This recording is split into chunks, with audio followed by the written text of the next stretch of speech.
The beginning of 2024 has seen troubling HIPAA violations and breaches.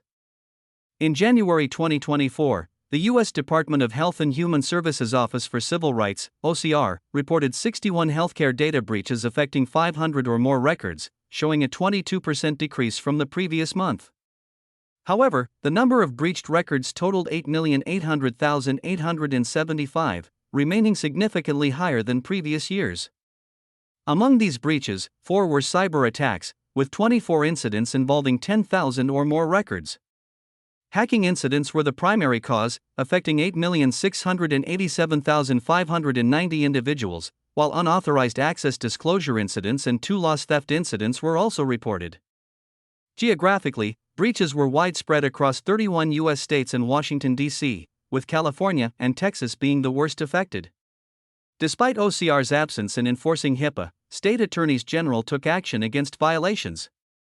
Steve Alder, editor-in-chief of HIPAA Journal, highlighted persistent challenges in healthcare cybersecurity and emphasized the importance of compliance with HIPAA regulations.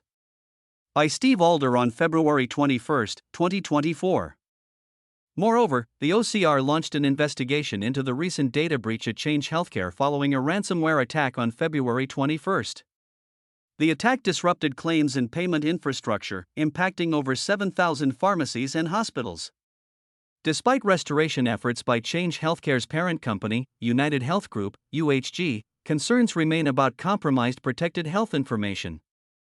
The ransomware group, ALF, Black Hat, claimed responsibility for the attack and allegedly received a $22 million ransom. However, the group failed to distribute proceeds to its affiliate involved in the attack.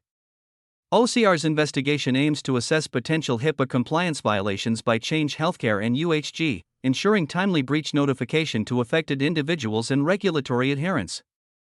By Yonat Arghire, an international correspondent for Security Week on March 14, 2024. Given that data from the Change Healthcare ransomware attack has reportedly fallen into the hands of unauthorized individuals, it's imperative that all this information was encrypted using the equivalent of AES-256 encryption. Failure to have done so could result in one of the largest HIPAA violations, affecting millions of people as well as numerous business partners, as outlined in several articles. The repercussions of this breach, if the data was not securely encrypted, will be catastrophic for patients, increasing their vulnerability to identity theft and other malicious activities. Additionally, it will have severe ramifications for Change Healthcare, United Health Group, and many other companies involved. In the opinion of Stephen Meister of Corporate Payback.